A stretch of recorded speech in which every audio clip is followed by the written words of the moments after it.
ਅਕਾਲ। ਸਾਡਾ TV USA ਵੇਖ ਰਹੇ ਹੋ ਤੇ ਅੱਜ ਗੱਲਬਾਤ ਹੈ ਜਿਹੜੀ ਉਹ ਇਹੋ ਜਿਹੇ ਕੇਸ ਤੇ ਕਰਾਂਗੇ, ਇਹੋ ਜਿਹੀ ਗੱਲ ਤੇ ਕਰਾਂਗੇ ਜਿਹੜੀਆਂ ਗੱਲਾਂ ਬਹੁਤਾਤ ਦੇ ਵਿੱਚ ਲੋਕਾਂ ਦੇ ਸਾਹਮਣੇ ਆਉਂਦੀਆਂ।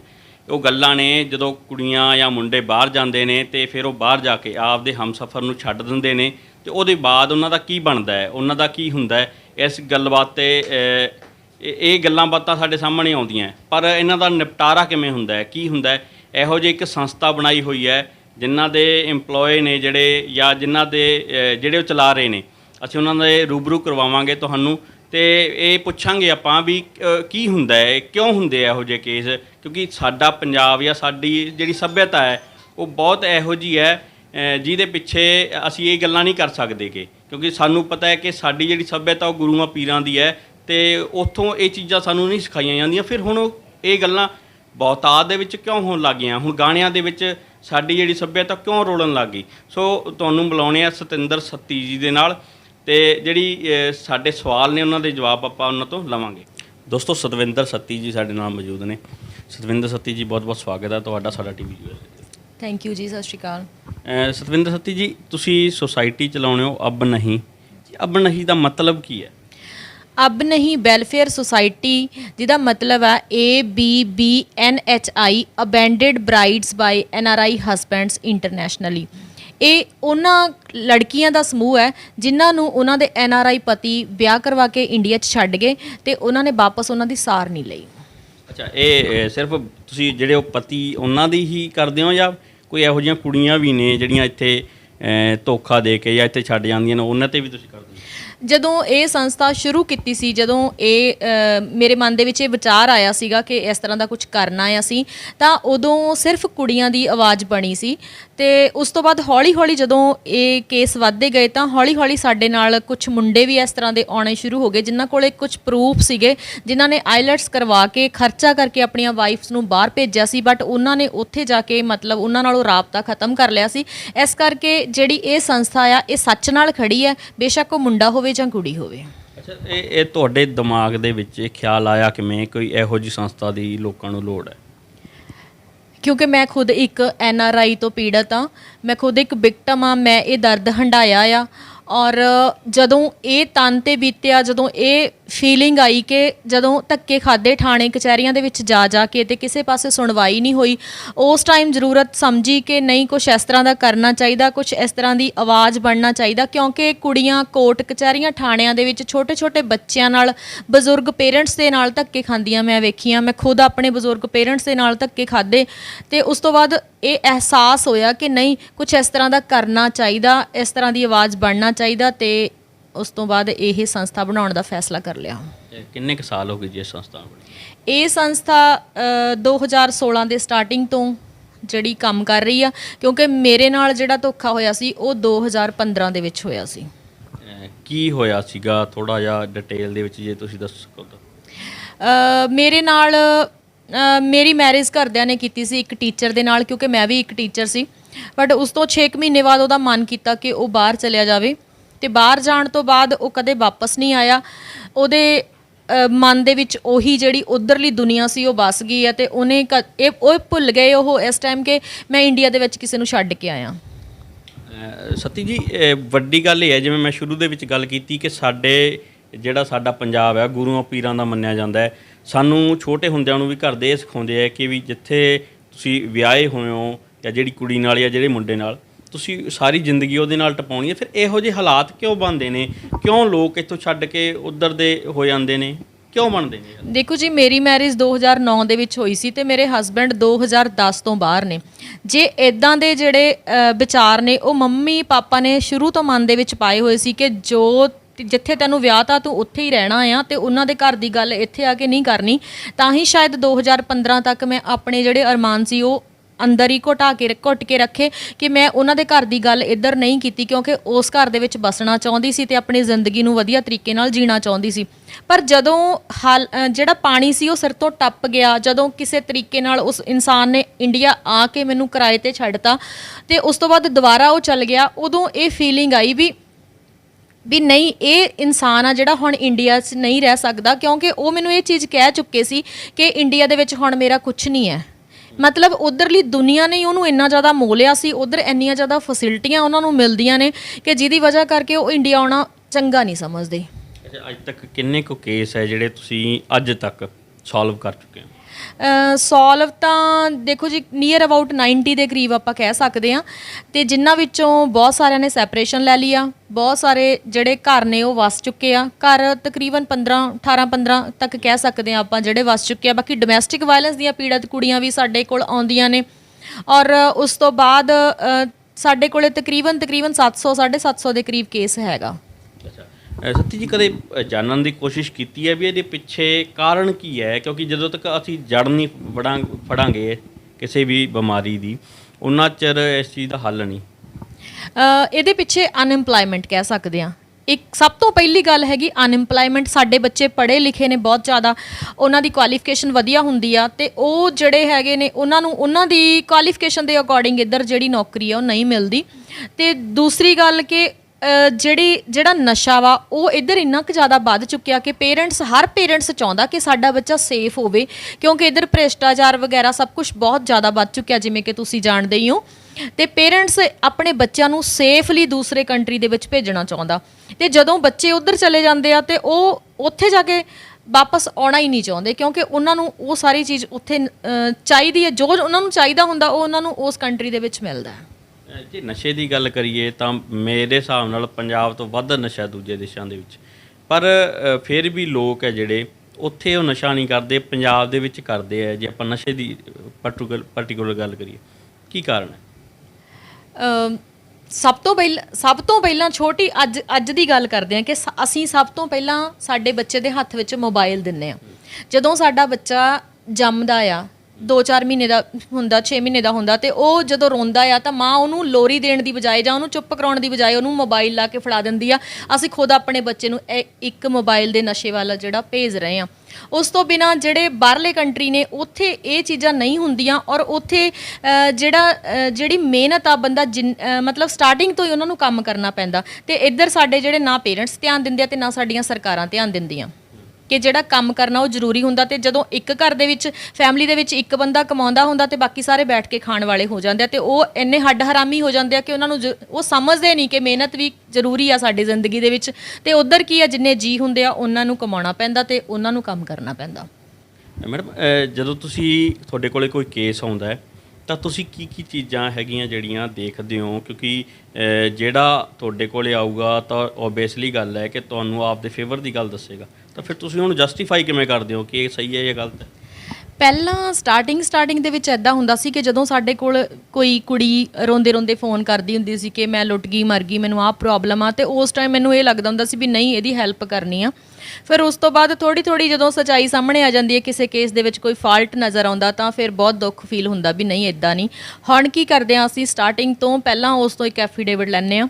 ਐਫੀਡੇਵਿਟ ਦੇ ਨਾਲ ਉਹ ਤੋਂ ਇੱਕ ਐਪਲੀਕੇਸ਼ਨ ਲਈ ਜਾਂਦੀ ਆ, ਉਹਦੇ ਮੈਰਿਜ ਦੇ ਪ੍ਰੂਫ ਲਏ ਜਾਂਦੇ ਆ। ਜੇ ਉਹ ਕਹਿੰਦੀ ਕਿ ਮੈਨੂੰ ਕੁੱਟ ਮਾਰ ਕੇ ਕੱਢਿਆ ਗਿਆ ਜਾਂ ਮੈਨੂੰ ਕੁਝ ਵੀ ਜੋ ਵੀ ਉਹ ਮਤਲਬ ਇਲਜ਼ਾਮ ਲਾਉਂਦੇ ਆ, ਮੁੰਡਾ ਹੋਵੇ ਚਾਹੇ ਕੁੜੀ ਹੋਵੇ, ਅਪੋਜਿਟ ਪਾਰਟੀ 'ਤੇ, ਤਾਂ ਉਸ ਚੀਜ਼ ਦਾ ਜਿਹੜਾ ਪ੍ਰੂਫ ਆ ਉਹ ਅਸੀਂ ਪਹਿਲਾਂ ਵੈਰੀਫਾਈ ਕਰਦੇ ਹਾਂ। ਅਸੀਂ ਪ੍ਰੂਫ ਲੈਂਦੇ ਹਾਂ, ਸਾਡੀ ਟੀਮ ਦੇ ਮੈਂਬਰ ਨੇ ਜਿਹੜੇ ਉਸ ਚੀਜ਼ ਨੂੰ ਮਤਲਬ ਪੜਚੋਲ ਕਰਦੇ ਨੇ ਕਿ ਜੇ ਮਤਲਬ ਦੂਸਰੀ ਪਾਰਟੀ 'ਤੇ ਆਪਾਂ ਕੋਈ ਵੀ ਉਂਗਲ ਉਠਾਉਂਦੇ ਹਾਂ ਤਾਂ ਉਹਦੀ ਵੈਰੀਫਿਕੇਸ਼ਨ ਆ ਜਿਹੜੀ ਉਹ ਸਾਡੀ ਟੀਮ ਵੱਲੋਂ ਕੀਤੀ ਜਾਂਦੀ ਆ।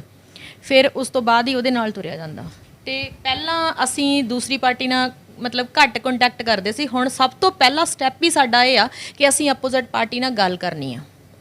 ਅੱਛਾ, ਕਦੇ ਐਂ ਵੀ ਹੋਇਆ ਜੀ ਕਿ ਤੁਸੀਂ ਜਿਹੜੀ ਚੀਜ਼ ਨੂੰ ਸਹੀ ਮੰਨਿਆ ਹੋਵੇ ਉਹ ਗਲਤ ਨਿਕਲੀ ਹੋਵੇ ਅਤੇ ਤੁਹਾਨੂੰ ਫਿਰ ਭੁਗਤਣਾ ਪਿਆ ਹੋਵੇ? ਹਾਂਜੀ, ਇਸ ਤਰ੍ਹਾਂ ਹੋਇਆ ਕਾਫੀ ਵਾਰ। ਮੇਰੇ ਨਾਲ ਬਿਲਕੁਲ ਚੱਲਣ ਵਾਲੇ, ਕਦਮ ਤੇ ਚੱਲਣ ਵਾਲੇ ਕੁਝ ਇਸ ਤਰ੍ਹਾਂ ਦੇ ਪਰਸਨ ਸੀਗੇ ਜਿਹੜੇ ਕਿ ਜਿਨ੍ਹਾਂ ਨੇ ਮੇਰੀਆਂ ਅੱਖਾਂ ਦੇ ਉੱਤੇ ਪਰਦਾ ਹੀ ਇਸ ਤਰ੍ਹਾਂ ਦਾ ਪਾ ਰੱਖਿਆ ਸੀ ਕਿ ਮੈਨੂੰ ਲੱਗਦਾ ਸੀ ਕਿ ਉਹ ਸੱਚ ਨੇ, ਬਾਕੀ ਸਭ ਝੂਠ ਆ। ਬਟ ਜਦੋਂ ਸੱਚਾਈ ਸਾਹਮਣੇ ਆਈ ਤੇ ਮੇਰੇ ਪੈਰਾਂ ਥੱਲੋਂ ਜ਼ਮੀਨ ਖਿਸਕ ਗਈ, ਅਤੇ ਉਸ ਦਿਨ ਤੋਂ ਬਾਅਦ ਹੀ ਮਤਲਬ ਇਹਨਾਂ ਚੀਜ਼ਾਂ ਨੇ ਸਾਨੂੰ ਸਿਆਣੇ ਕਰਤਾ ਕਿ ਨਹੀਂ, ਬਿਨਾਂ ਵੈਰੀਫਿਕੇਸ਼ਨ ਤੋਂ ਅੱਗੇ ਕਦਮ ਨਹੀਂ ਚੁੱਕਣਾ। ਤੁਸੀਂ ਫਿਰ ਇਹਦੀ ਕੋਈ ਫੀਸ ਵਗੈਰਾ ਵੀ ਰੱਖੀ ਹੋਈ ਹੈ? ਕਿਉਂਕਿ ਜਦੋਂ ਕੋਈ ਕੇਸ ਤੁਹਾਡੇ ਕੋਲੇ ਆਉਂਦਾ ਫਿਰ ਉਹ 'ਤੇ ਖਰਚਾ ਵੀ ਹੁੰਦਾ, ਤੁਸੀਂ ਚੱਲ ਕੇ ਜਾਂਦੇ ਹੋ, ਇਨਕੁਆਇਰੀ ਕਰਦੇ ਹੋ, ਮੀਟਿੰਗ ਕਰਦੇ ਹੋ, ਫਿਰ ਉਹਦੀ ਕੋਈ ਫੀਸ ਵਗੈਰਾ ਵੀ? 2016 ਤੋਂ ਬਿਲਕੁਲ ਫ੍ਰੀ ਆਫ ਕਾਸਟ ਕੰਮ ਕਰਦੇ ਸੀ, ਪਰ ਜਦੋਂ ਜਦੋਂ ਕਿਤੇ ਜਾਣਾ ਹੁੰਦਾ ਤੇ ਫਿਰ ਪੇਰੈਂਟਸ ਤੋਂ ਖਰਚਾ ਲੈਣਾ ਪੈਂਦਾ ਕਿ ਤੁਸੀਂ ਮੈਨੂੰ ਟਿਕਟ ਨੂੰ ਪੈਸੇ ਦਿਓ, ਮੈਂ ਉੱਥੇ ਜਾਣਾ। ਫਿਰ ਪੇਰੈਂਟਸ ਵੀ ਇੱਕ ਜਗ੍ਹਾ ਤੇ ਅੱਕ ਜਾਂਦੇ ਆ ਤੇ ਅਸੀਂ ਗੱਡੀ 'ਚ ਪੈਟਰੋਲ ਪਵਾ ਕੇ ਜਾਂਦੇ ਆ ਨਾ, ਤੇ ਕੋਈ ਜਦੋਂ ਅਸੀਂ ਸਾਹਮਣੀ ਪਾਰਟੀ ਕੋਲ ਜਾਂਦੇ ਆ, ਲੋਕ ਸਾਨੂੰ ਇਹ ਸਮਝਦੇ ਆ ਕਿ ਸ਼ਾਇਦ ਅਸੀਂ ਵਿਹਲੇ ਆ ਤੇ ਉਹ ਮਤਲਬ ਸਾਨੂੰ ਉਹ ਅਹਿਮੀਅਤ ਨਹੀਂ ਦਿੰਦੇ ਜੋ ਅਸੀਂ ਚਾਹੁੰਦੇ ਆ। ਤੇ ਫਿਰ ਪਿਛਲੇ 3 ਮਹੀਨੇ ਤੋਂ ਅਸੀਂ ਜਿਹੜੀ ਆ ਐਫੀਡੇਵਿਟ ਦੇ ਨਾਲ 1100 ਰੁਪਏ ਫੀਸ ਰੱਖੀ ਹੋਈ ਆ। ਉਹ 1100 ਨਾਲ ਵੀ ਤਾਂ ਕੋਈ ਬਹੁਤਾ ਜਿਹੜਾ ਹੈਗਾ ਖਰਚਾ ਨਹੀਂ ਨਿਕਲਦਾ, ਫਿਰ ਖਰਚਾ ਕਿੱਥੋਂ ਚੱਲਦਾ? ਦੇਖੋ ਜੀ, ਮੇਰੀ ਜਿਹੜੀ ਟੀਮ ਆ ਉਹਦੇ ਵਿੱਚ ਮੇਰੇ ਤੋਂ ਬਿਨਾ ਸਾਰੇ ਜਿਹੜੇ ਟੀਮ ਮੈਂਬਰਸ ਨੇ ਉਹਨਾਂ ਦੇ ਸਾਰੇ ਬਹੁਤ ਵਧੀਆ ਕੰਮ ਨੇ। ਜਿਵੇਂ ਕਿ ਸਾਡੇ ਚੇਅਰਮੈਨ ਸਾਹਿਬ ਮਲਟੀਨੈਸ਼ਨਲ ਕੰਪਨੀ 'ਚ ਕੰਮ ਕਰਦੇ ਆ, ਵਾਈਸ ਪ੍ਰੈਜ਼ੀਡੈਂਟ ਸਰ ਜਿਹੜੇ ਨੇ ਉਹਨਾਂ ਦਾ ਆਪਣਾ ਬਿਜ਼ਨਸ ਆ, ਲੁਧਿਆਣਾ ਇੰਚਾਰਜ ਦਾ ਆਪਣਾ ਬਿਜ਼ਨਸ ਆ, ਜਿਹੜੇ ਸਾਡੇ ਹੈਗੇ ਨੇ ਜਨਰਲ ਸੈਕਟਰੀ ਉਹਨਾਂ ਦਾ ਆਪਣਾ ਮਤਲਬ ਕੰਮ ਆ, GNM ਕੀਤੀ ਉਹਨਾਂ ਨੇ। ਔਰ ਉਸ ਤੋਂ ਬਾਅਦ ਲੀਗਲ ਐਡਵਾਈਜ਼ਰ ਵਗੈਰਾ ਸਾਰੇ ਸਾਡੇ ਟੀਮ ਮੈਂਬਰ ਦੇ ਜਿਹੜੇ ਉਹ ਟੋਟਲੀ ਕੰਮ ਕਰਦੇ ਆ। ਮੈਂ ਜਿਹੜੀ ਆ ਉਹ ਟੋਟਲ ਹੀ ਆਪਣੀ ਲਾਈਫ ਆ ਜਿਹੜੀ ਇਸ ਚੀਜ਼ ਨੂੰ ਦੇ ਚੁੱਕੀ ਆ, ਔਰ ਮੇਰੀ ਜਿਹੜੀ ਲਾਈਫ ਆ ਉਹ ਆਪਣੀ ਫੈਮਿਲੀ 'ਤੇ ਡਿਪੈਂਡ ਆ। ਔਰ ਜੇ ਅਸੀਂ ਹੁਣ 1100 ਰੁਪਏ ਫੀਸ ਰੱਖੀ ਆ, ਤੁਸੀਂ ਯਕੀਨ ਜਾਣਿਓ ਕਿ 1100 ਰੁਪਏ ਦੇਣ ਵੇਲੇ ਵੀ ਜਿਹੜੇ ਲੋਕ ਨੇ ਉਹ ਇੰਨੀ ਕੁ ਜ਼ਿਆਦਾ ਆਨਾਕਾਨੀ ਕਰਦੇ ਨੇ, ਆ ਜਾਂਦੇ ਨੇ, ਐਫੀਡੇਵਿਟ ਦਿੰਦੇ ਆ, ਐਪਲੀਕੇਸ਼ਨ ਦਿੰਦੇ ਆ, ਔਰ ਉਹ ਕਹਿ ਦਿੰਦੇ ਆ ਕਿ ਅਸੀਂ ਜਿਹੜੇ ਪੈਸੇ ਲੈ ਕੇ ਆਉਣੇ ਭੁੱਲ ਗਏ ਆ। ਤੇ ਫਿਰ ਉਹ ਓਨਾ ਹੀ ਪ੍ਰੈਸ਼ਰ ਪਾਉਂਦੇ ਆ ਕਿ ਸਾਡਾ ਆਹ ਕੰਮ ਕਰਵਾਓ, ਬਟ ਫੀਸ ਕਿਸੇ ਕੋਲੋਂ ਨਹੀਂ ਨਿਕਲਦੀ। ਅੱਛਾ, ਫੈਮਿਲੀ ਦੀ ਜੇ ਤੁਹਾਡੀ ਗੱਲ ਕਰੀਏ ਤਾਂ ਫੈਮਿਲੀ ਦੇ ਵਿੱਚ ਕੌਣ ਕੌਣ ਹੈ ਤੁਹਾਡੀ? ਮੇਰੀ ਫੈਮਿਲੀ ਦੇ ਵਿੱਚ ਮੇਰੇ ਪਾਪਾ ਆਰਮੀ ਰਿਟਾਇਰਡ ਨੇ, ਮੰਮਾ ਹਾਊਸ ਵਾਈਫ, 2 ਬ੍ਰਦਰ ਆ, ਇੱਕ ਦਾ ਆਪਣਾ ਕੰਮ ਹੈ ਬ੍ਰਦਰ ਦਾ, ਔਰ ਇੱਕ ਮੇਰਾ ਬ੍ਰਦਰ ਆਰਮੀ 'ਚ ਆ। ਅੱਛਾ, ਬੱਚਾ ਵਗੈਰਾ ਤੁਹਾਨੂੰ ਕੋਈ ਨਹੀਂ ਗਾ? ਮੇਰੇ ਕੋਈ ਬੇਬੀ ਨਹੀਂ ਜੀ। ਤੇ ਕਦੇ ਤੁਸੀਂ ਇਹ ਨਹੀਂ ਦੇਖਿਆ ਕਿ ਜਿਹੜੇ ਤੁਹਾਡੇ ਫਾਦਰ ਨੇ, ਤੁਹਾਡੇ ਮਦਰ ਨੇ, ਉਹਨਾਂ ਦੇ ਵਾਸਤੇ ਕੁਝ ਕੀਤਾ ਜਾਵੇ? ਕਦੇ ਇਸ ਬਾਰੇ ਨਹੀਂ ਸੋਚਿਆ ਕਿ ਕੁਝ ਪੈਸੇ ਮੈਂ ਕਮਾਵਾਂ ਤੇ ਉਹਨਾਂ 'ਤੇ ਲਾਵਾਂ, ਕੁਝ ਖੁਸ਼ੀ ਮਿਲੇ? ਮੈਂ ਕੁਆਲੀਫਿਕੇਸ਼ਨ ਤੋਂ MA B.Ed ਕੀਤੀ ਹੋਈ ਆ, ਔਰ ਮੈਂ ਮਤਲਬ ਮੈਰਿਜ ਦੇ ਟਾਈਮ ਪੋਲੀਟੀਕਲ ਸਾਇੰਸ ਲੈਕਚਰਰ ਦੀ ਜੌਬ ਕਰਦੀ ਸੀ। ਔਰ ਇਹ ਜੌਬ ਆ ਜਿਹੜੀ ਮੈਂ ਮਤਲਬ ਉਹਨਾਂ ਨੇ ਮੇਰੀ ਜਿਹੜੀ ਸੈਮੀ ਗਵਰਨਮੈਂਟ ਜੌਬ ਸੀ ਉਹ 2010 ਵਿੱਚ ਛਡਵਾਤੀ ਸੀ। ਉਸ ਤੋਂ ਬਾਅਦ ਫਿਰ ਮੈਂ ਪ੍ਰਾਈਵੇਟ ਜੌਬ ਕੀਤੀ ਤੇ 2015 ਦੇ ਵਿੱਚ ਉਹ ਮੈਨੂੰ ਮਜਬੂਰੀ ਕਾਰਨ ਛੱਡਣੀ ਪਈ, ਕਿਉਂਕਿ ਉਸ ਟਾਈਮ ਮੈਂ ਟੋਟਲੀ ਮੈਂਟਲੀ ਡਿਸਟਰਬ ਹੋ ਚੁੱਕੀ ਸੀ। ਅੱਜ ਮੇਰੇ ਕੋਲੇ ਜੌਬ ਕਰਨ ਦਾ ਟਾਈਮ ਹੀ ਨਹੀਂ ਹੈ, ਕਿਉਂਕਿ ਸਵੇਰੇ ਉੱਠਣ ਸਾਰ 7 ਵਜੇ ਤੱਕ ਮੈਨੂੰ ਲੋਕਾਂ ਦੀਆਂ ਕਾਲਸ ਆਉਣੀਆਂ ਸ਼ੁਰੂ ਹੋ ਜਾਂਦੀਆਂ ਨੇ ਕਿ ਸਾਨੂੰ ਆਹ ਪ੍ਰੋਬਲਮ ਆ, ਤੇ ਬਾਕੀ ਸਾਰੀ ਟੀਮ ਜਿਹੜੀ ਕੰਮ ਕਰਦੀ ਹੈ, ਜਾਂ ਫਿਰ ਅਸੀਂ ਮੰਥਲੀ 500 ਜਾਂ 200 ਜੇ ਵੀ ਕੋਈ ਜਿੰਨਾ ਦੇ ਸਕਦਾ ਟੀਮ ਦੇ ਵਿੱਚੋਂ ਹੀ ਉਹੀ ਅਸੀਂ ਸਾਰੇ ਕੰਟਰੀਬਿਊਟ ਕਰਦੇ ਹਾਂ, ਤੇ ਉਹਦੇ ਨਾਲ ਹੀ ਸਾਡਾ ਖਰਚਾ ਚੱਲਦਾ। ਅੱਛਾ, ਜਿਹੜੇ ਇਹ ਤਾਂ ਹੋ ਗਈ ਜੀ ਇੱਕ ਪਾਰਟਿਕੂਲਰ ਜਿਹੜਾ ਤੁਸੀਂ ਅਬਨਹੀ ਦੇ ਵਿੱਚ ਵੱਡਾ ਕੰਮ ਕਰਦੇ ਹੋ, ਇਸ ਤੋਂ ਇਲਾਵਾ ਵੀ ਤੁਸੀਂ ਸੁਸਾਇਟੀ ਦੇ ਵਿੱਚ ਕੋਈ ਹੋਰ ਕੰਮ ਕਰਦੇ ਹੋ? ਅਸੀਂ ਸੁਸਾਇਟੀ ਦੇ ਵਿੱਚ ਕਾਫੀ ਕੰਮ ਕਰਦੇ ਹਾਂ, ਜਿਵੇਂ ਅਸੀਂ ਕਿਸਾਨਾਂ ਦੇ ਹੱਕ ਵਿੱਚ ਰੈਲੀਆਂ ਵੀ ਕੱਢੀਆਂ, ਔਰ ਉਸ ਤੋਂ ਬਾਅਦ ਅਸੀਂ ਬਲੱਡ ਡੋਨੇਸ਼ਨ ਕੈਂਪ ਲਗਾਉਂਦੇ ਹਾਂ। ਉਸ ਤੋਂ ਬਿਨਾਂ ਅਸੀਂ ਰੱਖੜੀ ਦੇ ਬੂਟੇ ਲਗਾਉਣ ਦਾ ਜਿਹੜਾ ਕੰਮ ਸੀ ਉਹ ਸਟਾਰਟ ਕੀਤਾ ਸੀ। ਆਯੁਰਵੇਦਾ ਦੇ ਕੈਂਪ ਲਗਾਏ ਆ, ਐਂਡ ਸ਼ਹੀਦ ਕਰਤਾਰ ਸਿੰਘ ਸਰਾਭਾ ਦੇ ਨਾਂ 'ਤੇ ਇੰਟਰਨੈਸ਼ਨਲ ਏਅਰਪੋਰਟ ਸਾਡੇ ਇੱਧਰ ਇੰਟਰਨੈਸ਼ਨਲ ਏਅਰਪੋਰਟ ਬਣਨ ਜਾ ਰਿਹਾ ਹਲਵਾਰਾ ਦੇ ਵਿੱਚ, ਤੇ ਸਾਡੇ ਦੂਸਰੇ ਪਾਸੇ 2 ਕਿਲੋਮੀਟਰ 'ਤੇ ਸ਼ਹੀਦ ਕਰਤਾਰ ਸਿੰਘ ਸਰਾਭਾ ਜੀ ਦਾ ਪਿੰਡ ਆ, ਤੇ ਅਸੀਂ ਚਾਹੁੰਦੇ ਹਾਂ ਕਿ ਇੰਟਰਨੈਸ਼ਨਲ ਏਅਰਪੋਰਟ ਹਲਵਾਰਾ ਦਾ ਨਾਮ ਸ਼ਹੀਦ ਕਰਤਾਰ ਸਿੰਘ ਸਰਾਭਾ ਇੰਟਰਨੈਸ਼ਨਲ ਏਅਰਪੋਰਟ ਰੱਖਿਆ ਜਾਵੇ, ਜਿਹਦੇ ਕਰਕੇ ਅਸੀਂ 40 ਤੋਂ 45 ਪਿੰਡਾਂ ਦੇ ਸਰਪੰਚਾਂ ਦੀ ਸਹਿਮਤੀ ਲੈ ਚੁੱਕੇ ਹਾਂ, ਉਹਨਾਂ ਦੇ ਮਤੇ ਪਵਾ ਚੁੱਕੇ ਹਾਂ, ਸੰਦੀਪ ਸੰਧੂ ਜੀ ਨੂੰ ਲੈਟਰ ਦੇ ਚੁੱਕੇ ਹਾਂ, ਤੇ ਉਸ ਤੋਂ ਬਿਨਾਂ ਅਸੀਂ ਮਤਲਬ ਉਹ ਪ੍ਰੋਸੈਸ ਦੇ ਵਿੱਚ ਵੀ ਕਾਫੀ ਕੁਝ ਕਰ ਚੁੱਕੇ ਹਾਂ, ਪ੍ਰੈਸ ਕਾਨਫਰੰਸਾਂ ਵੀ ਕਰ ਚੁੱਕੇ ਹਾਂ ਇਹਦੇ ਲਈ, ਤੇ ਲੋਕਾਂ ਦੀ ਜਿਹੜੀ ਡਿਮਾਂਡ ਆ ਉਹ ਵੀ ਜਾਣ ਚੁੱਕੇ ਹਾਂ। ਤਕਰੀਬਨ ਸਾਡੇ ਏਰੀਏ ਦੇ ਸਾਰੇ ਲੋਕ ਚਾਹੁੰਦੇ ਨੇ ਕਿ ਉਸ ਏਅਰਪੋਰਟ ਦਾ ਨਾਮ ਸ਼ਹੀਦ ਕਰਤਾਰ ਸਿੰਘ ਸਰਾਭਾ ਇੰਟਰਨੈਸ਼ਨਲ ਏਅਰਪੋਰਟ ਹੋਣਾ ਚਾਹੀਦਾ। ਅੱਛਾ ਮੈਡਮ, ਕਦੇ ਤੁਹਾਨੂੰ ਜਦੋਂ ਤੁਸੀਂ ਕੋਈ ਮੰਨ ਲਓ ਤੁਹਾਡੇ ਕੋਲ ਕੋਈ ਕੁੜੀ ਆਈ ਹੋਵੇ ਤੇ ਫਿਰ ਮੁੰਡੇ ਵੱਲੋਂ ਕੋਈ ਤੁਹਾਨੂੰ ਜਵਾਬ ਹੈ ਜਿਹੜੇ ਉਹ ਬਹੁਤ ਜ਼ਿਆਦਾ ਘਟੀਆ, ਜਿਹਨੂੰ ਆਪਾਂ ਕਹਿੰਦੇ ਹਾਂ ਘਟੀਆ ਲੈਂਗੁਏਜ ਜਾਂ ਹੋਰ ਉਹੋ ਜਿਹੇ ਤੁਹਾਨੂੰ ਦਿੱਤੇ ਗਏ ਹੋਣ, ਕਦੇ ਇਹੋ ਜਿਹਾ ਵੀ ਹੋਇਆ? ਨਹੀਂ, ਮੁੰਡੇ ਬੋਲਦੇ ਆ ਜਦੋਂ ਕੋਈ ਕੁੜੀ ਆਂਦੀ ਆ ਤਾਂ ਉਹ ਕਹਿ ਦਿੰਦੇ ਆ ਜੀ ਇਹ ਕਰੈਕਟਰਲੈਸ ਆ, ਇਹ ਗਲਤ ਹੈ, ਬਟ ਅਸੀਂ ਉਹਨੂੰ ਇਹ ਚੀਜ਼ ਕਹਿੰਦੇ ਆ ਕਿ ਅਗਰ ਤੇਰੇ ਕੋਲ ਪ੍ਰੂਫ ਹੈ ਤਾਂ ਪ੍ਰੂਫ ਸਾਨੂੰ ਦੇ ਕੇ ਜਾਓ, ਵਿਦਆਊਟ ਪ੍ਰੂਫ ਮੈਂ ਕਿਸੇ ਤੋਂ ਕੁਝ ਨਹੀਂ ਸੁਣਦੀ। ਅੱਛਾ, ਫਿਰ ਤੁਸੀਂ ਇਹ ਸਾਰਾ ਕਰਦੇ ਕਿਵੇਂ ਹੋ? ਤੁਹਾਡੇ ਕੋਲੇ ਕੁੜੀ ਆ ਗਈ, ਤੁਹਾਨੂੰ ਉਹ ਕੇਸ ਦੇਗੀ, ਫਿਰ ਉਹ ਮੁੰਡਾ ਬਾਹਰ ਹੈ, ਫਿਰ ਤੁਸੀਂ ਰਾਬਤਾ ਕਿਵੇਂ ਕਾਇਮ ਕਰੋਗੇ, ਕਿਵੇਂ ਸਾਰਾ ਕੁਝ ਕਰੋਗੇ? ਜਿਵੇਂ ਕਿ ਮੈਂ ਤੁਹਾਨੂੰ ਇੱਕ ਕੱਲ੍ਹ ਦੀ ਐਗਜ਼ਾਮਪਲ ਦਿੰਦੀ ਹਾਂ ਕਿ ਥੋੜ੍ਹੇ ਦਿਨ ਪਹਿਲਾਂ 25 ਅਪ੍ਰੈਲ ਨੂੰ ਸਾਡੇ ਕੋਲ ਇੱਕ ਕੇਸ ਆਇਆ ਸੀ, ਜਿਹੜੀ ਬੇਟੀ ਸੀ ਉਹਦਾ ਹਸਬੈਂਡ ਇਟਲੀ ਦੇ ਵਿੱਚ ਸੀ, ਔਰ ਜਦੋਂ ਅਸੀਂ ਉਹ ਤੋਂ ਫ਼ੋਨ ਨੰਬਰ ਲਿਆ ਤੇ ਉਹ ਮੁੰਡੇ ਨੇ ਕਿਹਾ ਵੀ ਨਹੀਂ ਜੀ ਮੈਂ ਨਹੀਂ, ਇਹ ਕੁੜੀ ਮੇਰੇ ਘਰ ਨਹੀਂ ਰਹਿੰਦੀ, ਇਹ ਆਪਣੇ ਪੇਕੇ ਰਹਿੰਦੀ ਹੈ ਜੀ, ਇਹ ਉਹ ਜਿੱਦਾਂ ਦੀਆਂ ਗੱਲਾਂ ਹੁੰਦੀਆਂ। ਉਸ ਤੋਂ ਬਾਅਦ ਸਾਡੇ ਇਟਲੀ ਇੰਚਾਰਜ ਨੇ ਉਹਨਾਂ ਨਾਲ ਕੰਟੈਕਟ ਕੀਤਾ, ਮਨਜਿੰਦਰ ਸਿੰਘ ਜੀ ਨੇ, ਤੇ ਉਸ ਤੋਂ ਬਾਅਦ ਉਹ ਮੁੰਡੇ ਨੂੰ ਇੰਨਾ ਕੁ ਰੈਡੀ ਕਰ ਲਿਆ ਆਪਣਾ ਘਰ ਵਸਾਉਣ ਦੀ ਖਾਤਰ, ਤੇ ਉਹਨੇ ਜਿਹੜੀ ਉਹਦੀ ਵਾਈਫ ਸੀ ਉਹਦੇ ਲਈ ਰਾਸ਼ਨ ਭੇਜਿਆ। ਔਰ ਫਸਟ ਮੰਥ ਉਹ ਕਹਿੰਦਾ ਕਿ 5000 ਦਊਂਗਾ ਔਰ ਨੈਕਸਟ ਮੰਥ 8000 ਐਂਡ ਬਿਜਲੀ ਦਾ ਬਿੱਲ ਉਹ ਆਪਣੇ ਆਪ ਪੇ ਕਰੇਗਾ। ਮੀਨਸ ਕਿ ਮੁੰਡਾ ਉੱਥੇ ਹੋਣ ਦੇ ਬਾਵਜੂਦ ਵੀ ਜਿਹੜਾ ਉਹਨਾਂ ਦਾ ਘਰ ਆ ਉਹ ਵਸ ਗਿਆ।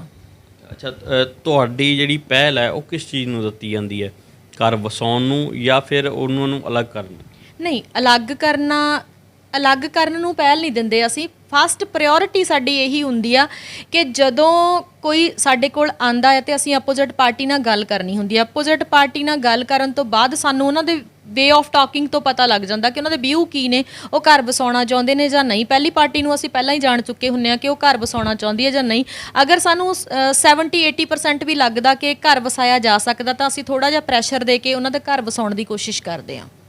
ਅੱਛਾ, ਲੀਗਲੀ ਫਿਰ ਤੁਸੀਂ ਕੀ ਕਰਦੇ ਹੋ ਜਦੋਂ ਇੱਕ ਕੇਸ ਹੁੰਦਾ? ਫਿਰ ਲੀਗਲੀ ਕਿਹੜੇ ਸਟੈਪ ਹੁੰਦੇ ਤੁਹਾਡੇ?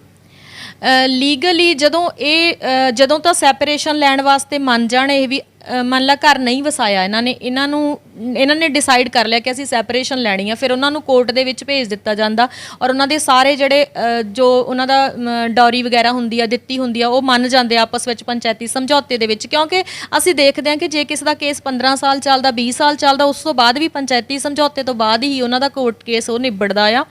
ਤੇ ਜਦੋਂ ਸਾਰਾ ਕੁਝ ਲਿਖ ਲਿਖਾਈਆ ਕਰ ਦਿੰਦੇ ਆ ਅਸੀਂ, ਲੈਟਰ ਹੈਡ ਤੇ ਲਿਖਵਾ ਕੇ ਉਹਨਾਂ ਦਾ ਜਿਹੜਾ ਸਮਾਨ ਹੁੰਦਾ ਇੱਕ ਦੂਜੇ ਨੂੰ ਵਾਪਸ ਕਰਵਾ ਦਿੰਦੇ ਆ, ਤੇ ਫਿਰ ਉਹ 13-20 ਦੇ ਥਰੂ ਉਹਨਾਂ ਦਾ ਜਿਹੜਾ ਤਲਾਕ ਕੋਰਟ ਦੇ ਵਿੱਚ ਅਪਲਾਈ ਕੀਤਾ ਜਾਂਦਾ। ਜੋ ਵੀ ਉਹਨਾਂ ਦਾ ਮੇਨਟੇਨੈਂਸ ਡਿਕਲੇਅਰ ਹੁੰਦਾ, ਹਾਫ ਪੇਮੈਂਟ ਉਹਨਾਂ ਨੂੰ ਪਹਿਲਾਂ ਤੇ ਹਾਫ ਉਹਨਾਂ ਨੂੰ ਬਾਅਦ ਦੇ ਵਿੱਚ ਦਿੱਤੀ ਜਾਂਦੀ ਆ। ਅੱਛਾ, ਕੇਸ ਇੱਥੋਂ ਦਾ ਹੈ, ਮੁੰਡਾ ਬਾਹਰ ਬੈਠਾ ਹੈ, ਤਾਂ ਫਿਰ ਉਹ ਕਿੱਦਾਂ ਸੈਟਲਮੈਂਟ ਕਿੱਦਾਂ ਹੋਊਗੀ? ਕਿਉਂਕਿ ਮੁੰਡਾ ਤਾਂ ਇਹ ਕਹਿ ਦੂਗਾ ਕਿ ਮੈਂ ਤਾਂ ਕੁਝ ਦੇਣਾ ਨਹੀਂ, ਫਿਰ ਤੁਸੀਂ ਲੀਗਲੀ ਕੁਝ ਨਹੀਂ ਕਰ ਸਕਦੇ। ਫਿਰ ਉਸ ਤੋਂ ਬਾਅਦ ਦੇਖੋ ਜੀ, ਜਦੋਂ ਸਟਾਰਟਿੰਗ ਹੋਈ ਸੀ ਮੇਰੀ ਆਪਣੀ, ਉਦੋਂ ਮੈਨੂੰ ਇਹ ਨਹੀਂ ਸੀ ਪਤਾ ਹੁੰਦਾ ਕਿ NRI ਥਾਣੇ ਬਣੇ ਹੋਏ ਆ ਜਾਂ NRI ਕਮਿਸ਼ਨ ਬਣਿਆ ਹੋਇਆ, ਜਾਂ ਅਸੀਂ ਕਿੱਥੇ ਕੇਸ ਅਪਲਾਈ ਕਰਨਾ, ਅਸੀਂ ਕਿੱਦਾਂ ਐਪਲੀਕੇਸ਼ਨ ਲਿਖਣੀ ਹੈ। ਫਿਰ ਅਸੀਂ ਜੇ ਉਹ ਨਹੀਂ ਮੰਨਦੇ, ਆਪੋਜ਼ਿਟ ਪਾਰਟੀ ਵਾਲੇ ਨਹੀਂ ਮੰਨਦੇ ਕਿ ਜੀ ਅਸੀਂ ਨਹੀਂ ਕਰਨਾ, ਕੁਝ ਵੀ ਤੁਸੀਂ ਕਰ ਲਓ, ਤਾਂ ਉਸ ਤੋਂ ਬਾਅਦ ਫਿਰ ਜਿਹੜੀ ਲੜਕੀ ਆ ਜਾਂ ਲੜਕਾ ਵਾ ਉਹਨੂੰ ਲੀਗਲ ਪ੍ਰੋਸੈਸ ਦੱਸ ਦਿੱਤਾ ਜਾਂਦਾ ਕਿ ਤੁਸੀਂ ਕਿੱਦਾਂ ਕੰਪਲੇਂਟ ਕਰਨੀ ਹੈ NRI ਥਾਣੇ ਦੇ ਵਿੱਚ, ਤੁਸੀਂ ਕਿੱਦਾਂ ਉਸ ਨੂੰ ਮਤਲਬ ਐਪਲੀਕੇਸ਼ਨ ਨੂੰ ਅੱਗੇ ਫੋਲੋ ਕਰਨਾ ਆ, ਕਿੱਦਾਂ ਤੁਸੀਂ NRI ਕਮਿਸ਼ਨ 'ਚ ਜਾਣਾ ਆ, ਕਿੱਦਾਂ ਤੁਸੀਂ ਕੀ ਜਿਹੜੇ ਸਟੈਪ ਆ ਕਰ ਸਕਦੇ ਹੋ, ਕਿੱਦਾਂ ਤੁਸੀਂ ਉਹਦੇ ਪਾਸਪੋਰਟ ਨੂੰ ਇੰਪਾਊਂਡ ਕਰਾ ਸਕਦੇ ਹੋ, ਕਿੱਦਾਂ ਤੁਸੀਂ LOC ਜਾਰੀ ਕਰਵਾ ਸਕਦੇ ਹੋ, ਜਾਂ PO ਡਿਕਲੇਅਰ ਕਰਵਾਉਣ ਤੋਂ ਬਾਅਦ ਜਾਂ 105 ਦੇ ਸੰਮਣ ਕਿੱਦਾਂ ਨਿਕਲਦੇ ਆ। ਇਹ ਸਾਰਾ ਕੁਝ ਅਸੀਂ ਉਹਨਾਂ ਨੂੰ ਗਾਈਡ ਕਰਦੇ ਹਾਂ। ਨਹੀਂ, ਦੇਖੋ, ਇੱਥੋਂ ਕੋਈ ਕੁੜੀ ਜਾਂਦੀ ਹੈ ਜਾਂ ਇੱਥੋਂ ਕੋਈ ਮੁੰਡਾ ਜਾਂਦਾ, ਉੱਥੇ ਜਾ ਕੇ ਬਾਹਰ ਜਾ ਕੇ ਵਿਆਹ ਕਰਾ ਲੈਂਦਾ, ਤੇ ਫਿਰ ਉਹਦੇ ਵਿੱਚ ਲੀਗਲੀ ਕੀ ਕਰੋਗੇ ਤੁਸੀਂ?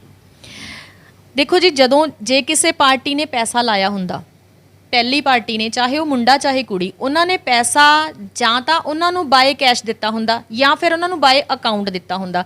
ਤੇ ਜਦੋਂ ਅਕਾਊਂਟ ਦੇ ਵਿੱਚ ਪੈਸਾ ਦਿੱਤਾ ਹੁੰਦਾ, ਉਹ ਕਿਸੇ ਨਾ ਕਿਸੇ ਫੈਮਿਲੀ ਮੈਂਬਰ ਦੇ ਅਕਾਊਂਟ ਦੇ ਵਿੱਚ ਤਾਂ ਦਿੱਤਾ ਹੁੰਦਾ, ਤਾਂ ਉਹਦੇ ਵਿੱਚ ਪੱਕਾ 420C ਬਣਦੀ ਆ, ਤੇ ਉਹ ਪੁਲਿਸ ਆ ਜਿਹੜੀ ਉਹਨਾਂ ਦੀ ਹੈਲਪ ਕਰਦੀ ਆ, ਤੇ ਉਹਨਾਂ ਤੇ ਪਰਚਾ ਹੁੰਦਾ।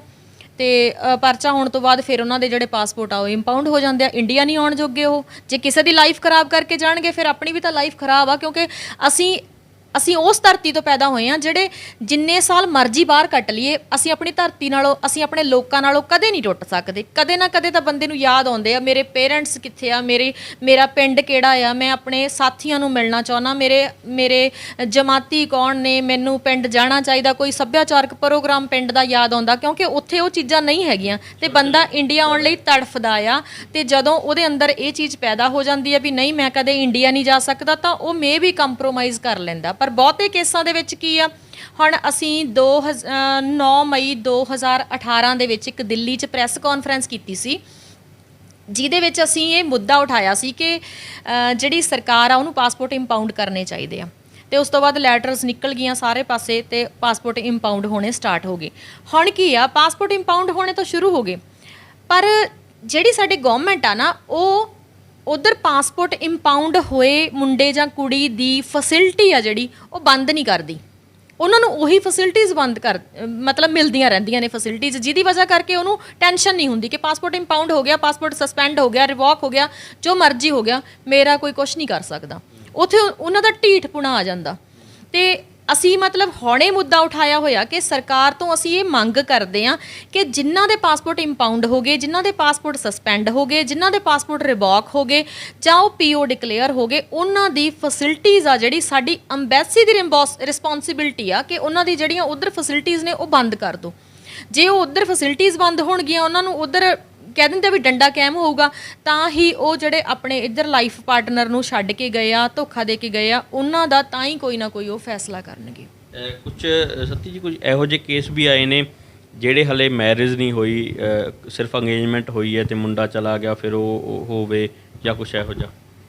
ਹਾਂ, ਮੇਰੇ ਧਿਆਨ ਦੇ ਵਿੱਚ ਹੈ ਕੋਈ ਮੇਰੇ ਕੋਲੇ ਮੇਰੇ ਖਿਆਲ 'ਚ 2 ਕੇਸ ਇਸ ਤਰ੍ਹਾਂ ਦੇ ਹੈਗੇ ਆ ਜਿਹਦੇ ਵਿੱਚ ਮੁੰਡਾ ਜਿਹੜਾ ਕੁੜੀ ਨੂੰ ਉਹ ਫੇਸਬੁੱਕ ਦੇ ਥਰੂ ਮਿਲਿਆ ਔਰ ਫੇਸਬੁੱਕ ਤੇ ਉਹਨਾਂ ਨੇ ਮਤਲਬ ਪ੍ਰੋਮਿਸ ਕੀਤਾ ਇੱਕ ਦੂਜੇ ਨਾਲ ਕਿ ਆਪਾਂ ਵਿਆਹ ਕਰਵਾਵਾਂਗੇ। ਫਿਰ ਉਸ ਤੋਂ ਬਾਅਦ ਮੁੰਡਾ ਆਇਆ, ਉਹਦੇ ਡਾਕੂਮੈਂਟ ਲਏ ਤੇ ਉਹਦੇ ਨਾਲ ਲਿਵ ਇਨ 'ਚ ਰਿਹਾ, ਉਹ ਕੋਈ ਮਹੀਨਾ ਰਿਹਾ, 15 ਦਿਨ ਰਿਹਾ ਤੇ ਉਸ ਤੋਂ ਬਾਅਦ ਉਹ ਚੱਲ ਗਿਆ। ਉਸ ਤੋਂ ਬਾਅਦ ਉਹਨੇ ਸਾਰੇ ਫੇਸਬੁੱਕ ਅਕਾਊਂਟ ਵਗੈਰਾ ਜਿਹੜੇ ਉਹ ਬੰਦ ਕਰਤੇ ਆ ਤੇ ਹੁਣ ਉਹ ਕੁੜੀ ਦੀ ਕੰਡੀਸ਼ਨ ਇਹ ਆ ਕਿ ਨਾ ਉਹ ਆਪਣੇ ਪੇਰੈਂਟਸ ਨੂੰ ਦੱਸ ਸਕਦੀ ਆ ਕਿ ਉਹਦੇ ਨਾਲ ਕੀ ਹੋਇਆ ਤੇ ਨਾ ਉਹ ਸਮਾਜ ਦੇ ਸਾਹਮਣੇ ਆ ਸਕਦੀ ਆ, ਉਹ ਖੁੱਲ੍ਹ ਕੇ ਸਾਹਮਣੇ ਨਹੀਂ ਆ ਸਕਦੀ ਤੇ ਕਿਸੇ ਨਾਲ ਉਹ ਗੱਲ ਸ਼ੇਅਰ ਨਹੀਂ ਕਰ ਸਕਦੀ, ਉਹ ਵਿੱਚੋਂ ਵਿੱਚ ਘੁੱਟਦੀ ਜਾ ਰਹੀ ਆ।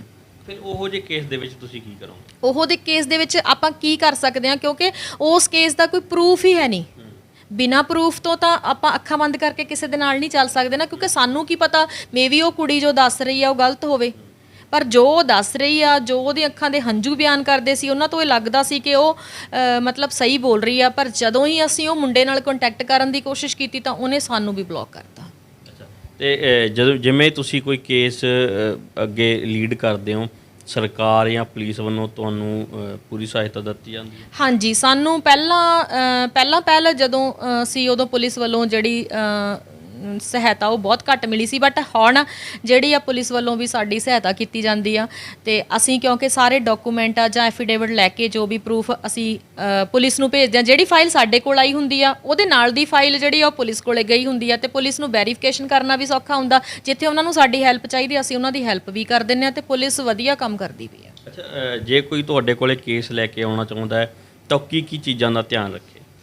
ਜੇ ਸਾਡੇ ਕੋਲ ਕੋਈ ਕੇਸ ਲੈ ਕੇ ਆਉਂਦਾ ਤਾਂ ਸਭ ਤੋਂ ਪਹਿਲਾਂ ਤਾਂ ਸਾਨੂੰ 50 ਰੁਪਈਸ ਦਾ ਐਫੀਡੇਵਿਟ ਚਾਹੀਦਾ। ਐਫੀਡੇਵਿਟ ਤੋਂ ਬਿਨਾਂ ਕੇਸ ਆਪਾਂ ਲੈਂਦੇ ਨਹੀਂ ਹੈ। ਤੇ ਦੂਸਰੀ ਜਿਹੜੀ ਚੇਅਰਮੈਨ ਦੇ ਨਾਂ ਤੇ ਐਪਲੀਕੇਸ਼ਨ ਚਾਹੀਦੀ ਆ ਅਬਨਹੀ ਵੈਲਫੇਅਰ ਸੁਸਾਇਟੀ ਦੇ ਨਾਂ ਤੇ। ਉਸ ਤੋਂ ਬਾਅਦ ਮੈਰਿਜ ਦਾ ਪ੍ਰੂਫ ਹੋਣਾ ਚਾਹੀਦਾ, ਬੱਚੇ ਦਾ ਆਧਾਰ ਕਾਰਡ ਜਾਂ ਬਰਥ ਪ੍ਰੂਫ ਹੋਣਾ ਚਾਹੀਦਾ, ਮੈਰਿਜ ਦੀਆਂ ਫੋਟੋਆਂ ਜੋ ਉਹਨਾਂ ਨੇ ਲਿਖਾਇਆ ਮੈਂ 10 ਲੱਖ ਦਿੱਤਾ, ਮੈਂ 15 ਲੱਖ ਦਿੱਤਾ, ਉਹਦੇ ਸਾਰਿਆਂ ਦੇ ਬਿੱਲ ਪ੍ਰੂਫ, ਗੋਲਡ ਕਿੰਨਾ ਪਾਇਆ, ਉਹ ਸਾਰਾ ਕੁਝ ਸਾਨੂੰ ਚਾਹੀਦਾ। ਅੱਛਾ, ਜੇ ਕੋਈ ਬੱਚਾ ਨਹੀਂ ਹੁੰਦਾ ਫਿਰ? ਬਹੁਤ ਸਾਰੇ ਕੇਸ ਆ ਜਿਨ੍ਹਾਂ ਦੇ ਵਿੱਚ ਬੱਚਾ ਨਹੀਂ ਹੁੰਦਾ ਬਟ ਉਹਦੇ ਵਿੱਚ ਮੈਰਿਜ ਸਰਟੀਫਿਕੇਟ ਤਾਂ ਹੁੰਦਾ ਆ। ਕਈ ਵਾਰ ਕੁੜੀ ਇਨ ਲੌਜ਼ ਦੇ ਘਰ ਬੈਠੀ ਹੁੰਦੀ ਆ ਉਹ। ਅੱਛਾ, ਤੇ ਜਿਹੜਾ ਤੁਸੀਂ ਗੱਲ ਕੀਤੀ ਪੈਸੇ ਦੀ ਜਾਂ ਹੋਰ ਦੀ, ਆਮ ਤੌਰ ਆਪਣੇ ਪਿੰਡਾਂ ਦੇ ਵਿੱਚ ਇਹ ਹੁੰਦਾ ਕਿ ਅਸੀਂ ਚੁੱਪ-ਚਾਪ ਦੇ ਦਿੰਦੇ ਹਾਂ, ਉਹਦੇ ਫਿਰ ਬਿੱਲ ਅਸੀਂ ਕਿੱਥੋਂ ਲੈ ਕੇ ਆਵਾਂਗੇ? ਗੋਲਡ ਦਾ ਤਾਂ ਅਸੀਂ ਆਪਦੇ ਨਾਂ ਤੇ ਬਣਾਇਆ, ਫਿਰ ਅਸੀਂ ਇਹ ਸ਼ੋਅ ਕਿਵੇਂ ਕਰਾਂਗੇ ਕਿ ਅਸੀਂ ਆਹ ਗੋਲਡ ਉਹਨੂੰ ਦਿੱਤਾ?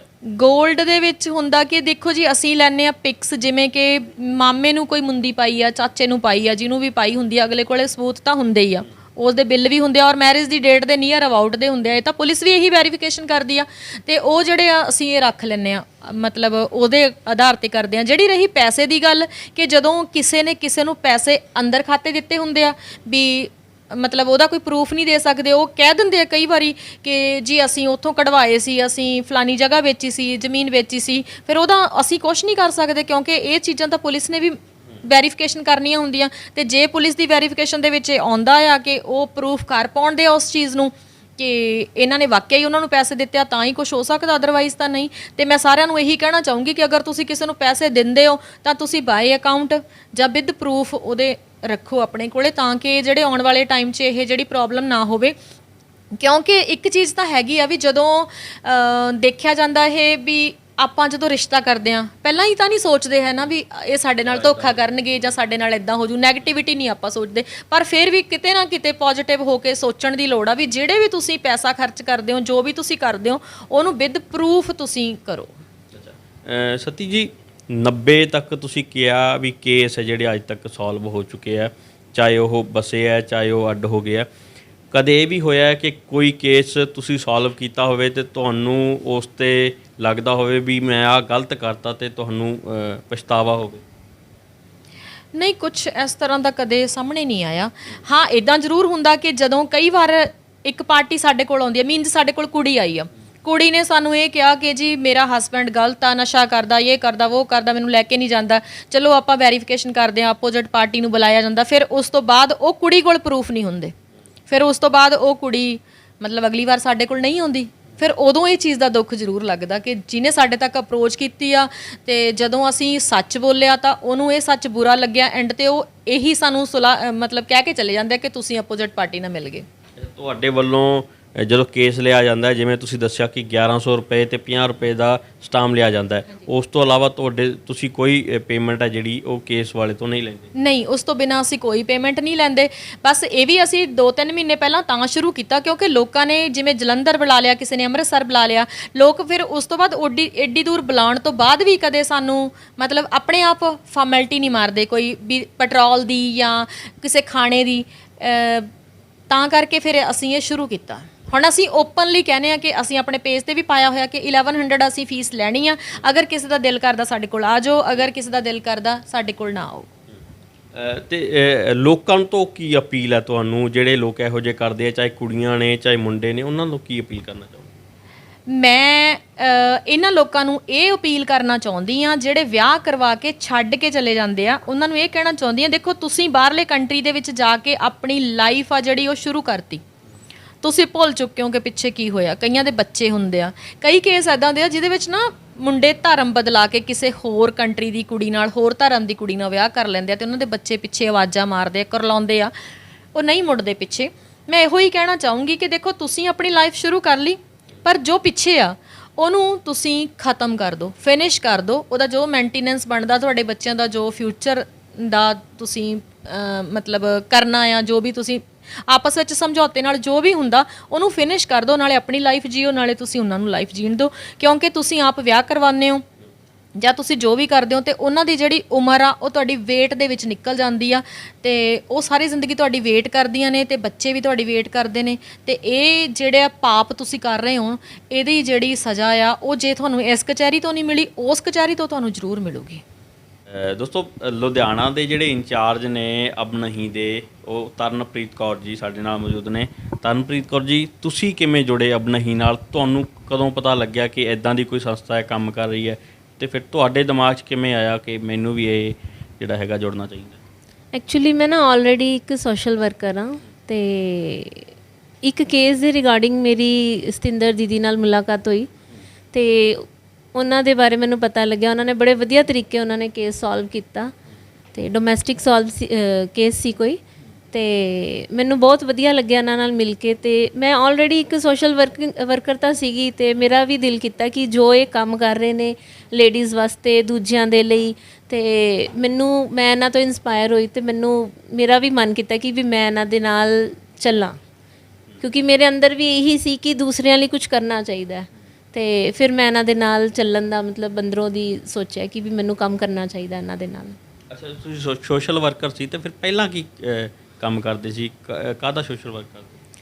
ਸੋਸ਼ਲ ਵਰਕਰ ਵਿੱਚ ਮੈਂ ਪ੍ਰੋਫੈਸ਼ਨਲੀ ਟੀਚਰ ਵੀ ਹਾਂ ਤੇ ਅਸੀਂ ਬਸ ਬੱਚਿਆਂ ਦੀ ਹੈਲਪ ਕਰਨੀ, ਬੁੱਕਸ ਵਗੈਰਾ ਦੀ ਤੇ ਕੁਝ ਫੀਸਿਸ ਵਗੈਰਾ ਦੀ ਹੈਲਪ ਕਰਵਾ ਦੇਣੀ ਇੱਧਰੋਂ ਉੱਧਰੋਂ, ਤੇ ਮਤਲਬ ਇਸ ਤਰ੍ਹਾਂ ਅਸੀਂ ਸੋਸ਼ਲ ਵਰਕਿੰਗ ਕਰਦੇ ਸੀਗੇ।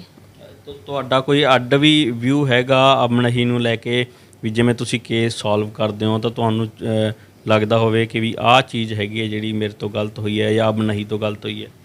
ਨਹੀਂ, ਜਿੱਥੋਂ ਤੱਕ ਮੈਨੂੰ ਲੱਗਦਾ ਕਿ ਸਤਿੰਦਰ ਦੀਦੀ ਬਹੁਤ ਹੀ ਇੱਕ ਹੰਡੇ ਹੋਏ ਨੇ, ਜਿਸ ਤਰ੍ਹਾਂ ਉਹਨਾਂ ਦੇ ਖੁਦ ਤੇ ਵੀ ਬੀਤੀ ਹੋਈ ਹੈ ਤੇ ਉਹ ਬੜੇ ਹੀ ਵਧੀਆ ਤਰੀਕੇ ਨਾਲ ਕੰਮ ਕਰ ਰਹੇ ਨੇ। ਨਹੀਂ, ਜਿਨ੍ਹਾਂ ਤੇ ਹੰਡੀ ਹੁੰਦੀ ਹੈ, ਜਿਨ੍ਹਾਂ ਤੇ ਇਹ ਗੱਲ ਬੀਤੀ ਹੁੰਦੀ ਹੈ, ਇਮੋਸ਼ਨਲੀ ਬਹੁਤ ਅਟੈਚ ਹੁੰਦੇ ਆ, ਤਾਂ ਫਿਰ ਉਹ ਕਿਤੇ ਨਾ ਕਿਤੇ ਗਲਤੀ ਕਰ ਜਾਂਦੇ ਆ, ਤੇ ਤੁਸੀਂ ਇਹ ਚੀਜ਼ ਤੋਂ ਨਹੀਂ ਹੋ, ਫਿਰ ਤੁਹਾਨੂੰ ਜ਼ਿਆਦਾ ਪਤਾ ਹੋਊਗਾ ਇਸ ਬਾਰੇ। ਨਹੀਂ, ਮੈਨੂੰ ਨਹੀਂ ਲੱਗਦਾ ਕਿ ਉਹਨਾਂ ਨੇ ਹੁਣ ਤੱਕ ਕੋਈ ਗਲਤੀ ਕੀਤੀ ਹੋਏਗੀ, ਤੇ ਬਾਕੀ ਮੇਰੇ ਤੋਂ ਸੀਨੀਅਰ ਵੀ ਬੈਠੇ ਨੇ ਉਹਨਾਂ ਨੂੰ ਇਸ ਚੀਜ਼ ਦੀ ਐਡਵਾਈਸ ਦੇਣ ਲਈ, ਤੇ ਵੀ ਮੈਨੂੰ ਹੁਣ ਤੱਕ ਤਾਂ ਨਹੀਂ ਲੱਗਿਆ ਕਿ ਜਿੰਨੀ ਦੇਰ ਦੇ ਟਾਈਮ ਤੋਂ ਮੈਂ ਉਹਨਾਂ ਨੂੰ ਜਾਣਦੀ ਹਾਂ ਕਿ ਉਹ ਕੋਈ ਗਲਤੀ ਕਰ ਰਹੇ ਨੇ। ਲੁਧਿਆਣਾ ਇੱਕ ਬਹੁਤ ਵੱਡਾ ਸਿਟੀ ਹੈ ਜੇ ਦੇਖਿਆ ਜਾਵੇ ਤਾਂ ਤੁਸੀਂ ਕੀ ਮੰਨਦੇ ਹੋ, ਲੁਧਿਆਣਾ ਵਰਗੇ ਸ਼ਹਿਰ ਦੇ ਵਿੱਚ ਜਿੱਥੇ ਪੜ੍ਹੇ ਲਿਖੇ ਲੋਕ ਵੀ ਜ਼ਿਆਦਾ ਨੇ, ਤਾਂ ਫਿਰ ਉੱਥੇ ਵੀ ਇਹੋ ਜਿਹੀਆਂ ਗੱਲਾਂ ਹੁੰਦੀਆਂ ਨੇ? ਹਾਂਜੀ, ਡੈਫੀਨੇਟਲੀ ਹੁੰਦੀਆਂ ਨੇ, ਉੱਥੇ ਵੀ ਇਹੋ ਜਿਹੀਆਂ ਗੱਲਾਂ ਬਹੁਤ ਸਾਰੇ ਕੇਸਿਸ ਹੁੰਦੇ ਨੇ। ਕਈ ਵਾਰੀ ਦੀਦੀ ਕੰਟੈਕਟ ਦੇ ਦਿੰਦੇ ਨੇ ਮੇਰਾ ਕਿ ਵੀ ਇਹਨਾਂ ਨਾਲ ਗੱਲ ਕਰ ਲਓ, ਫਿਰ ਮੈਂ ਉਹਨਾਂ ਤੋਂ ਸਾਰੀ ਇਨਫੋਰਮੇਸ਼ਨ ਲੈ ਕੇ ਸਤਿੰਦਰ ਦੀਦੀ ਤੱਕ ਪਹੁੰਚਾਉਂਦੀ ਹਾਂ। ਤੇ ਮਤਲਬ ਬਹੁਤ ਪੜ੍ਹੇ ਲਿਖੇ ਹੰਡੇ ਹੋਏ ਲੋਕ, ਮੈਂ ਮਤਲਬ ਲਾਸਟ ਪਿੱਛੇ ਮਤਲਬ ਸਾਡੇ ਰਿਲੇਸ਼ਨ 'ਚ ਇੱਕ ਕੇਸ ਦੇਖਿਆ, ਮੈਂ ਖੁਦ ਹੈਰਾਨ ਹੋ ਗਈ ਕਿ ਉਹ 18 ਸਾਲਾਂ ਤੋਂ ਜਾਣਦੇ ਸੀਗੇ ਉਹ ਮਤਲਬ ਇੱਕ ਦੂਜੇ ਨੂੰ ਰਿਲੇਸ਼ਨ ਵਿੱਚ, ਤੇ ਉੱਥੇ ਵੀ ਉਹਨਾਂ ਤੋਂ ਗਲਤੀ ਹੋ ਗਈ। ਕਿਸ ਤਰ੍ਹਾਂ ਉਹਨਾਂ ਤੋਂ ਮਤਲਬ ਉਹਨਾਂ ਦੀ ਬੇਟੀ ਦੇ ਨਾਲ ਬਹੁਤ ਕੁਝ ਗਲਤ ਹੋ ਗਿਆ। ਤੇ ਲੁਧਿਆਣੇ ਵਰਗੇ ਸ਼ਹਿਰ ਵਿੱਚ ਇਦਾਂ ਦਾ ਬਹੁਤ ਕੁਝ ਹੋ ਰਿਹਾ। ਬੇਸਿਕਲੀ ਤਾਂ ਆਪਾਂ ਇਹ ਮੰਨਦੇ ਹਾਂ ਨਾ ਕਿ ਜਿਹੜੇ ਇਹੋ ਜਿਹੇ ਲੋਕ ਨੇ, ਜਿਹੜੇ ਅਨਪੜ੍ਹ ਨੇ, ਪਿੰਡਾਂ ਦੇ ਲੋਕ ਨੇ, ਮੁੰਡੇ ਨੇ, ਕੁੜੀਆਂ ਨੇ, ਉਹ ਬਾਹਰ ਜਾਂਦੇ ਆ, ਉਹਨਾਂ ਨੇ ਜਦੋਂ ਕੁਝ ਦੇਖਿਆ ਨਹੀਂ ਹੁੰਦਾ, ਫਿਰ ਬਾਹਰ ਦਾ ਜਦੋਂ ਚਹਿਲ ਪਹਿਲ ਦੇਂਦੇ ਆ, ਫਿਰ ਉਹ ਵਿਗੜ ਜਾਂਦੇ ਆ ਜਾਂ ਬਦਲ ਜਾਂਦੇ ਹਨ। ਪਰ ਇੱਕ ਜੇ ਪੜ੍ਹੇ ਲਿਖੇ ਬੰਦੇ ਦੀ ਆਪਾਂ ਗੱਲ ਕਰੀਏ ਤਾਂ ਜਿਹੜਾ ਪੜ੍ਹਿਆ ਲਿਖਿਆ ਹੈ, ਜਿਹਨੇ ਮੰਨ ਲਓ ਚੰਡੀਗੜ੍ਹ ਪੜ੍ਹਿਆ, ਉਹਨੇ ਸਾਰਾ ਕੁਝ ਪਤਾ, ਉਹਨੂੰ ਸਾਰਾ ਕੁਝ ਦੇਖਿਆ, ਫਿਰ ਉਹ ਵੀ ਇਹ ਐਂ ਬਦਲ ਜਾਂਦਾ, ਉਹਦੇ ਪਿੱਛੇ ਕੀ ਕਾਰਨ ਮੰਨਦੇ ਹੋ? ਇਹਦੇ ਪਿੱਛੇ ਵੀ ਬਸ ਬਾਹਰਲੀ ਚੱਕਾਚੌਂਧ ਹੀ ਕਹਿ ਸਕਦੇ ਹਾਂ ਅਸੀਂ, ਕਿ ਕਿਸ ਤਰ੍ਹਾਂ ਬਾਹਰ ਜਾ ਕੇ ਬਾਹਰ ਦੀ ਦੁਨੀਆ ਵਿੱਚ ਉਹ ਆਪਣੇ ਆਪ ਨੂੰ ਕਰ ਲੈਂਦੇ ਨੇ ਤੇ ਆਪਣੇ ਰਿਸ਼ਤਿਆਂ ਨੂੰ ਭੁੱਲ ਜਾਂਦੇ ਨੇ, ਤੇ ਇਹੀ ਰੀਜ਼ਨ ਹੈ ਇਸ ਦਾ। ਸੋ ਦੋਸਤੋ, ਸਤਵਿੰਦਰ ਸੱਤੀ ਜੀ ਸਾਡੇ ਨਾਲ ਮੌਜੂਦ ਸੀ, ਜਿਹੜੇ ਐਬ ਨਹੀਂ ਵੈਲਫੇਅਰ ਸੁਸਾਇਟੀ ਚਲਾਉਂਦੇ ਨੇ, ਤੇ ਜਿਹੜੇ ਮੁੰਡੇ ਜਾਂ ਕੁੜੀਆਂ ਇੱਥੋਂ ਧੋਖਾ ਦੇ ਕੇ ਬਾਹਰ ਚਲੇ ਜਾਂਦੇ ਨੇ, ਉਹਨਾਂ ਦੇ ਕੇਸ ਹੈ ਜਿਹੜੇ ਉਹ ਨਿਪਟਾਉਣ ਦਾ ਕੰਮ ਕਰਦੇ ਨੇ, ਚਾਹੇ ਉਹ ਘਰ ਵਸਾਉਣ ਦਾ ਹੋਵੇ ਤੇ ਚਾਹੇ ਉਹ ਉਹਨਾਂ ਨੂੰ ਅੱਡ ਕਰਨ ਦਾ ਹੋਵੇ। ਇੱਕ ਬਹੁਤ ਵਧੀਆ ਜਿਹੜਾ ਉਪਰਾਲਾ ਇਹਨਾਂ ਵੱਲੋਂ ਕੀਤਾ ਜਾ ਰਿਹਾ, ਤੇ ਇਹ ਆਪ ਵੀ ਜਿੱਦਾਂ ਇਹਨਾਂ ਨੇ ਦੱਸਿਆ ਕਿ ਇਹ ਪੀੜਤ ਸੀ ਤੇ ਇਹ ਇਸ ਲਾਈਨ ਦੇ ਵਿੱਚ ਆਏ, ਇਹਨਾਂ ਨੇ ਸੁਸਾਇਟੀ ਬਣਾਈ, ਕਾਬਿਲੇ ਤਾਰੀਫ ਹੈ। ਤੇ ਲੋਕਾਂ ਨੂੰ ਅਪੀਲ ਹੈ ਮੇਰੀ ਵੀ ਕਿ ਲੋਕ ਇਹਨਾਂ ਦੇ ਨਾਲ ਜੁੜਨ, ਇਹਨਾਂ ਦੀ ਸਹਾਇਤਾ ਕਰਨ, ਕਿਉਂਕਿ ਇਹ ਆਪਦੀ ਜੇਬ ਦੇ ਵਿੱਚੋਂ ਪੈਸੇ ਲਾ ਕੇ ਲੋਕਾਂ ਦਾ ਸਵਾਰ ਰਹੇ ਨੇ। ਸੋ ਦੋਸਤੋ, ਇਹੋ ਜਿਹੇ ਜਦੋਂ ਵੀ ਕੋਈ ਕੰਮ ਹੁੰਦੇ ਆ, ਤੁਹਾਡੇ ਸਾਹਮਣੇ ਆਉਂਦੇ ਆ, ਤਾਂ ਤੁਸੀਂ ਉਹਨਾਂ ਨੂੰ ਹੱਲਾਸ਼ੇਰੀ ਦਿਆ ਕਰੋ। ਸੋ ਇਸ ਇੰਟਰਵਿਊ ਬਾਰੇ ਤੁਹਾਡੇ ਕੀ ਸੁਝਾਅ ਆ, ਸਾਡੇ ਕਮੈਂਟ ਬਾਕਸ ਦੇ ਵਿੱਚ ਜ਼ਰੂਰ ਦਿਓ। ਕੈਮਰਾ ਪਰਸਨ ਮਨਪ੍ਰੀਤ ਸਿੰਘ ਦੇ ਨਾਲ ਬਲਕਰਨ ਸਿੰਘ ਡੱਬ ਵਾਲੀ, ਸਾਡਾ TV USA।